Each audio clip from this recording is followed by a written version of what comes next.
लेखनामध्ये अशा गोष्टी ऐकायला मिळतात. इतकं छान लेखन केले भक्तीने, ते आपण सगळ्यांनी शांतपणे ऐकूया, कारण ते खास आपल्यासाठी आहे.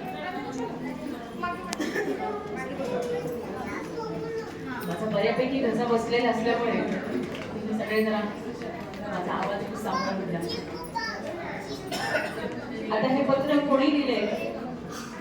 हे पत्र आहे भावनेकडून भावनांसाठी.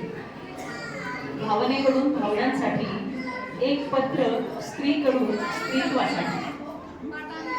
प्रिय बाळा, आता इथे बाळ म्हणजे होणाऱ्या बाळाची आई, बरोबर ना? बाळ म्हणजे इथे होणाऱ्या बाळाची आई. हा आवाज आहे नव्याने जन्म घेणाऱ्या आईसाठी, एका बाईसाठी, एका ताईसाठी, एका स्त्रीसाठी आणि प्रत्येक बाईसाठी जी इथे उपस्थित आहे तिच्यासाठी.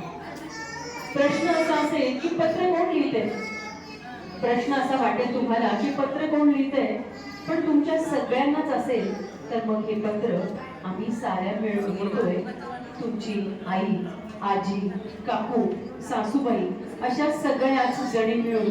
थोडक्यात काय तर जुन्या पिढीचं पत्र नव्या पिढीसाठी. जुनी पिढी म्हणजे आम्ही आता हयात नाहीये बरं का. म्हणजे या घरात पूर्वी होऊन गेलेल्या आजी, काकू, आत्या ज्यांची आठवण आपण सदैव ठेवतो, त्यांनी हे तुम्हा सगळ्यांना आणि आपल्या सगळ्यांना लिहिलं पत्र आहे. आजचा हा सोहळा बघून आम्ही पण म्हणालो असतो, बाई आमच्या वेळी असं काही नव्हतं हा, आत्ताच्या बायकांची मज्जा आहे, असं आम्ही सुद्धा म्हणालो असतो. असं जुन्या काळातल्या आजी, मावशी, काकू, आत्या म्हणतात. ते असं म्हणतायत आम्ही बोलत आहोत 19व्या 20व्या अगदीच म्हणाल तर 16व्या शतकापासून. तर मग झाली का आमची ओळख? आम्ही किती जुने आहोत. जन्म बाईचा सोपा नसतोच मुळी. जन्म बाईचा सोपा नसतोच मुळी.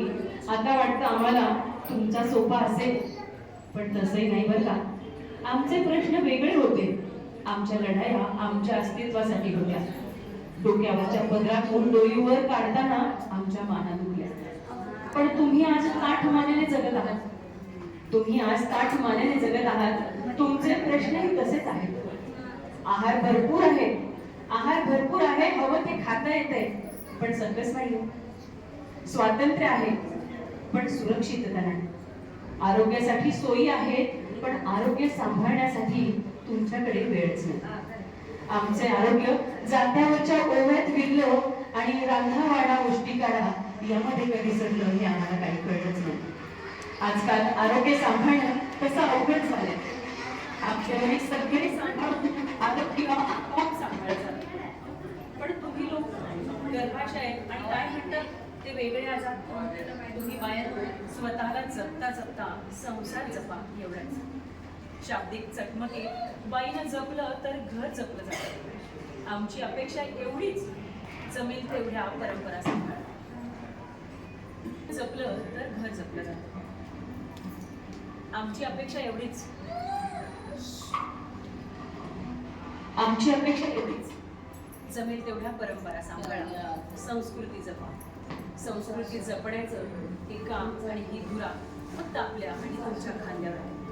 जाता जाता एवढंच की बाळांनो, आम्हाला आठवणीत नाही ठेवलं तरी चालेल. आम्हाला आठवणीत नाही ठेवलं तरी सुद्धा चालेल, पण पुढच्या पिढीला मात्र माणसं जपायला शिकवा आणि नाती जपायला शिकवा. अगर पती समझदार हो तो मकान बन जाता है.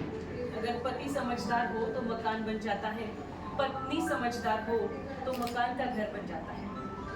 दोनों अगर समझदार हो तो घर का मंदिर बन जाता है. बच्चे अगर समझदार हो तो घर का स्वर्ग बन जाता है. और सारे समझदार मिलजुल कर रहे तो घर स्वर्ग से भी सुंदर बन जाता है. तेव्हा ह्या सगळ्या गोष्टी आमच्या पिढीतील लेखांना जपलेली गोष्ट आहे.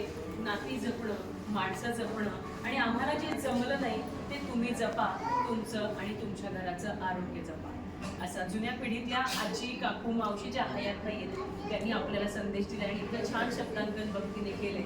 त्याबद्दल आपण एका टाळ्या वाजवूया.